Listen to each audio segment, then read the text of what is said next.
اگر آج اللہ تعالیٰ صرف ایک نعمت واپس لے لے، آنکھوں کی روشنی، سانس یا پانی، تو کیا ہمارے پاس کچھ باقی رہے گا؟ پھر ہم اللہ تعالیٰ کی نعمتوں کو معمولی کیوں سمجھتے ہیں؟ ہم روز صبح اٹھتے ہیں، کھاتے ہیں، سانس لیتے ہیں، چلتے ہیں، اپنے پیاروں کو دیکھتے ہیں، لیکن کیا ہم نے کبھی سوچا کہ یہ سب ہماری طاقت سے نہیں بلکہ اللہ تعالیٰ کی عطا کردہ نعمتیں ہیں؟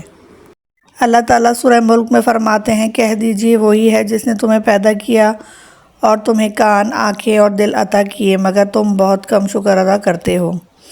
غور کیجئے، اللہ نے پہلے کان کا ذکر کیا، پھر آنکھوں کا، پھر دل کا، کیونکہ انسان سچائی کو سنتا ہے، پھر دیکھتا ہے، پھر دل اسے قبول کرتا ہے۔ لیکن افسوس، ہم اکثر نعمتوں کی قدر اس وقت کرتے ہیں جب وہ ہم سے چھن جاتی ہیں۔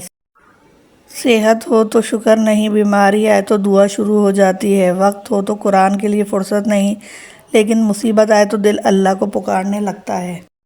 پھر سورہ ملک کی آخری آیت میں اللہ تعالیٰ ایک ایسا سوال کرتے ہیں جو انسان کو جھنجھوڑ دیتا ہے، کہہ دیجئے اگر تمہارا پانی زمین میں اتر جائے تو کون ہے جو تمہیں بہتا ہوا پانی لا دے؟ سوچیں، اگر پانی نہ ہو تو دولت، طاقت، عہدہ، ٹیکنالوجی، کچھ بھی انسان کو زندہ نہیں رکھ سکتی۔ یہ آیت ہمیں سکھاتی ہیں کہ نعمتیں ہماری کمائی نہیں، اللہ کی امانت ہیں۔ اس لیے ہر دن اپنے آپ سے پوچھیں، کیا میں اپنی آنکھوں کا شکر ادا کرتا ہوں؟ کیا میری زبان اللہ کا ذکر کرتی ہے؟ کیا میں اپنے وقت کو اللہ کی رضا کے مطابق استعمال کر رہا ہوں؟